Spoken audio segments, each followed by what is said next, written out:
सुप्रभात बच्चों। ये हिंदी की कार्यपत्रक 50 है, जिसमें आपकी उत्साह कविता जो कि क्षितिज पाठ पुस्तक से है उसकी पुनरावृत्ति की गई है।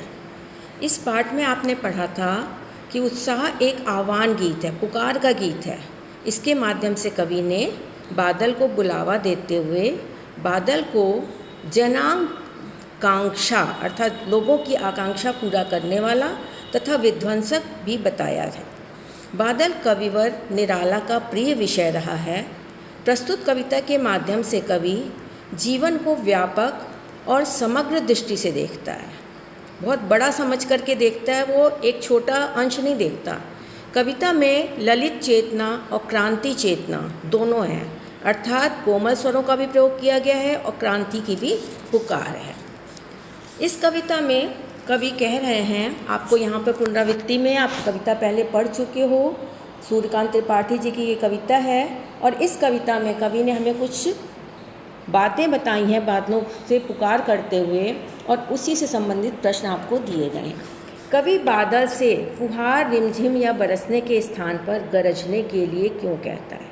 आप बच्चों सबको पता है कि यदि कोई चीज़ फुहार आती है, बरसात हल्की हल्की धीमी धीमी होती है, तो हम उसमें इतने मगन हो जाते हैं, उस खुशी में इतने लीन हो जाते हैं कि हमें देश में क्या हो रहा है, समाज में क्या हो रहा है, उन समस्याओं को भूलकर हम केवल अपने आनंद में रम जाते हैं। तो इसलिए कवि बादल से फुहार रिमझिम बरसने के स्थान पर गरजने के लिए कहता है, क्योंकि कवि बादलों को क्रांति, विप्लव तथा विनाश का प्रतीक मानता है। निराला जी प्रगतिवादी कवि हैं, छायावादी के साथ साथ प्रगतिवादी कवि भी हैं, आगे की ओर सोचते हैं। विनाश के उपरांत ही निर्माण होता है, जब किसी चीज़ का अंत होगा तभी नया जन्म लेगा। कवि बादलों की गर्जना को शक्ति का प्रतीक मानते हैं और मनुष्य में उत्साह और साहस भरना चाहते हैं। गर्जना के उपरांत ही वर्षा होती है। मनुष्य में उत्साह, साहस, आत्मबल होगा तभी कुछ नया निर्माण कर सकता है। मनुष्य की कल्पनाएं ही उसकी लक्ष्य प्राप्ति का साधन बनती हैं। इसलिए कवि ने बादलों की गर्जना कविता में नवीन कल्पनाओं का ही प्रतीक माना है, बादलों को नवीन कल्पनाओं का प्रतीक भी माना है। तो इस प्रकार से बच्चों आपको पता है कि किस लिए कवि ने कहा है बरसने के लिए, बरसने या रिमझिम करने, फुहार करने के स्थान पर गरजने के लिए। मुख्य बात आपको ये समझनी है कि कवि नया निर्माण चाहता है और पुराने का विध्वंस होगा, नाश होगा, तभी नए का निर्माण होगा। इसलिए कवि कह रहा है बादलों को कि तुम जोर जोर से गरजो, जब गरजोगे तभी वर्षा होगी, पुराने बादल छटेंगे और नए बादल आएंगे, पुराने विचार हटेंगे, नए विचार आएंगे, और पुराने जो सुप्तावस्था में पड़े हुए लोग हैं वो नई भावनाओं से युक्त होंगे। दूसरा क्वेश्चन है, आपके विचार से कविता का शीर्षक उत्साह क्यों रखा गया है? बादलों की गर्जना को कवि ने उत्साह का प्रतीक माना है, और इसलिए बादलों की गर्जना नवजीवन का प्रतीक, उत्साह का प्रतीक होने के कारण ही उन्होंने उत्साह नाम इसका रखा है। क्योंकि बादल नवजीवन का प्रतीक है, मनुष्य में उत्साह होगा तभी वो उन्नति कर सकता है, तभी उसके अंदर जीवन का समावेश हो सकता है। तो इसलिए कवि ने कविता में उत्साह शीर्षक रखा है। कविता में बादल किन किन अर्थों की ओर संकेत करता है? बादल ललित कल्पना और क्रांति चेतना की ओर संकेत करता है। यह एक तरफ पीड़ित प्यासे लोगों की आशाओं और आकांक्षाओं को पूरा करने वाला है, तो दूसरी ओर वह नई कल्पना और नए अंकुर के लिए पहले विध्वंस चाहता है, विप्लव चाहता है और क्रांति चेतना की ओर संकेत करता है। अर्थात एक ओर तो कवि चाहता है कि जो प्यासी धरती है, समस्याओं से पीड़ित लोग हैं, उनमें आशाओं और आकांक्षाओं को भरना, और दूसरी ओर वो विध्वंस विप्लव के द्वारा क्रांति चेतना लाना चाहता है, ताकि सभी लोग क्रांति करके अपने देश की आज़ादी के लिए आगे बढ़ सकें।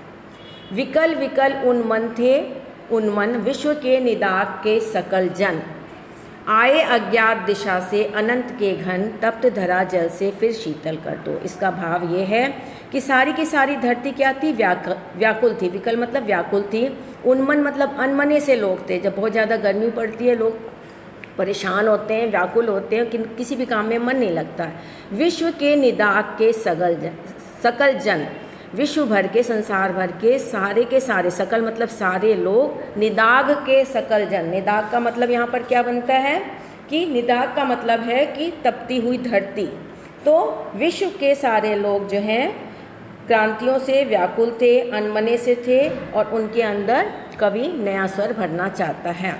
आए अज्ञात दिशा से अनंत के घन, और उस समय अज्ञात दिशा से अनंत के, जिसका कोई अंत नहीं है, ऐसे बादल आए। अर्थात जिस समय हम भारतवासी बहुत परेशान थे और उस समय चारों ओर से अलग अलग राज्यों से लोग आए क्रांति की हुंकार लेकर के, क्रांति की पुकार लेकर के।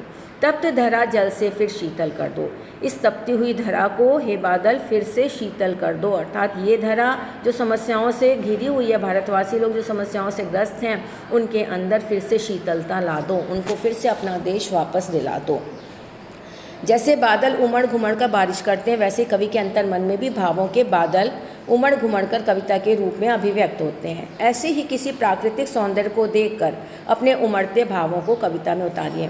बच्चों, आप प्राकृतिक सौंदर्य कई जगह देखते हो, आप कहीं घूमने के लिए जाते हो, पिकनिक मनाने के लिए जाते हो, तो कई बार ऐसी दृश्य आपको देखने को मिलते हैं, प्रकृति आपको बहुत ही सुंदर नज़र आती है। जैसे आप वैष्णो देवी जाते हो, पहाड़ देखते हो, किसी और जगह पे जाते हो, वहाँ नदियाँ देखते हो, तो ऐसी जगहों के प्राकृतिक सौंदर्य को देख करके आपके मन में क्या क्या भाव आते हैं, उन भावों को आपको अपने शब्दों में प्रस्तुत करना है। शब्द बहुत मुश्किल शब्दों का प्रयोग नहीं करिएगा, आसान शब्दों के द्वारा अपने भावों को प्रेषित करने की कोशिश करिएगा। धन्यवाद बच्चों। ये कविता आपकी पुनरावृत्ति के लिए है, इससे पहले भी आप व्याख्या कर चुके हो, प्रश्न उत्तर कर चुके हो, ये आपकी एक्स्ट्रा प्रैक्टिस के लिए है। इसके साथ साथ आपको जो रस का टॉपिक लिखने के लिए दिया गया था, वो रस का टॉपिक भी आप सब लिख चुके होंगे, एक वीडियो देख चुके हैं, दूसरे वीडियो उसको समझाया भी जा चुका है, दूसरा वीडियो भी आप देख चुके हैं, उसके लिए भी ऑनलाइन क्लास आपके लिए ली जाएगी और सभी बच्चे उस क्लास को करके फिर टेस्ट के लिए तैयार हो जाएंगे। धन्यवाद।